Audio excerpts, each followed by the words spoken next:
Chapter 3, Trouble in the Town Square. Ranger didn't recognize this place.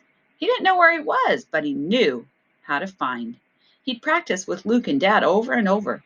They'd hold out an old shirt or hat and say, "Find that! Find it, Ranger!" First, Ranger would smell the thing. Sometimes it smelled like grain or dirt or other things, but it always would smell like a person, too. Once Ranger knew that person smell, he could find it anywhere, even if there were 1,000 other smells to sort through. Ranger could pick out the important one and follow it until he found the person. When he did, Luke would scratch Ranger's ears and say, "Good dog, good boy," and then they would go home. Home.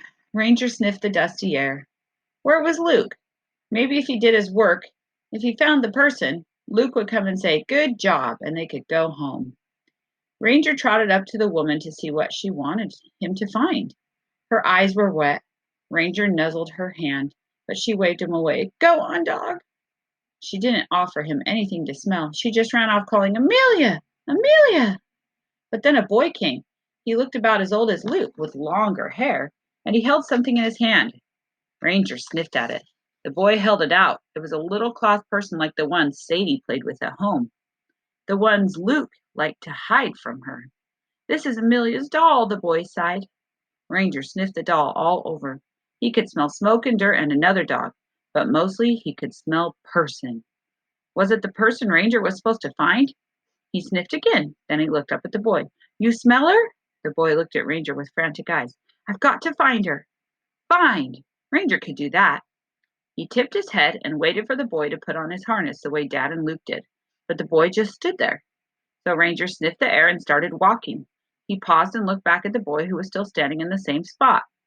Luke and Dad always followed him. Ranger barked. "What is it?" the boy asked. "You want me to come with you? Can you find her?" "Find!" Ranger barked again. The boy ran to catch up, and together they weaved through the busy crowds. The street here wasn't hard and smooth like at home. It was loose and dusty under Ranger's paws. And the cars here didn't roar or zoom. They had bigger wheels. Huge, drooling animals tugged them along. "Amelia!" the boy shouted. But Ranger hadn't found her smell. "Maybe over here." The boy headed toward a noisy building with horses and men crowded outside. As they got closer, Ranger's nose filled with 1,000 scents. Horses, men, shaggy animal, bacon, chickens, smoke, and then that. Ranger stopped and sniffed. It was the Amelia smell. He ran in a circle, found where the scent was strongest, and followed it. But the boy said, "Uh-oh," and stopped. Ranger pricked up his ears. Angry voices filled the air. Ahead of them, two sweaty men circled each other, shouting.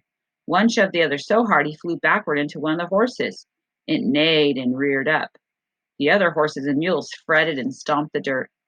The man who had fallen got up and ran at the other man. A fight. The crowd was getting thicker. Tense voices buzzed in the hot afternoon air. It made the fur on Ranger's neck prickle. The boy must have felt the trouble, too. "Come on, dog," he whispered. "We better go. She's not here." But she was.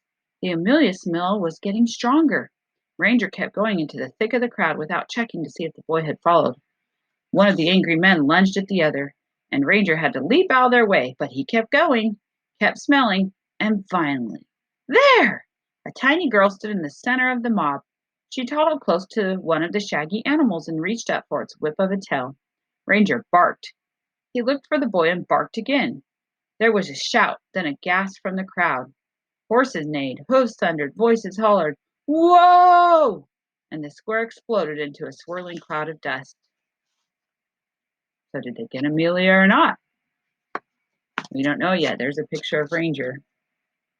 And there's a shadow of a girl right here. There's the wagon wheels and all the horses you can see. The next chapter is called Wagon Train West.